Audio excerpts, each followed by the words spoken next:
The first thing to do after installation is to pair the ISK with the Inox Smart app. Then you can see the lock-unlock status, add users, permissions, and credentials, and much more. Select the property and then the door where you want to pair this device. On the door screen, select Devices. To pair the ISK with this opening, tap the plus icon in the lower right corner of the screen. Then choose Auto Detect, adding devices to System. Tap the device that you would like to pair with this opening. This will mark the device with a green check mark. Then tap Confirm. When the lock is successfully paired, a congratulations pop-up will appear. Tap Continue. You can rename the device by tapping on the name, and you can set passage and privacy mode from this screen. Scroll down and tap Confirm. The ISK is now paired with the opening. I'll go back to the lock screen and show that the door is locked.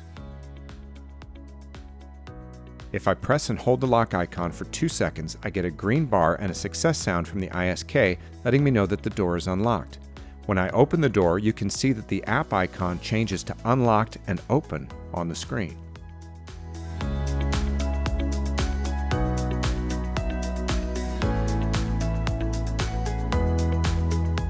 In order to harness the power of remote access management, you'll need to pair the gateway with the access control device.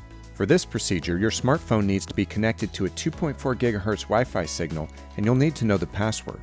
Plug the gateway into an outlet. With a perfect line of sight, the gateway can be up to 50 feet from the access control device, but if the signal is going through any walls or obstacles, you'll be better limiting the distance to 20 to 30 feet.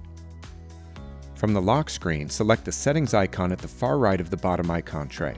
Tap the plus icon in the bottom right corner of the next screen. For this example, I'll choose Auto Detect to search for available devices. Tap the gateway that you would like to pair with the access control device. Tap Confirm.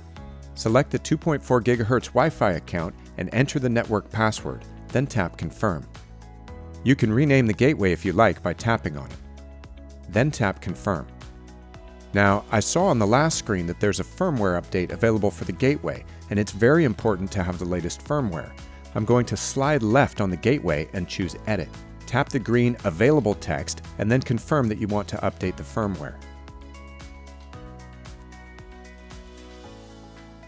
When the update is complete, tap Continue. Then you need to scroll down and tap Confirm.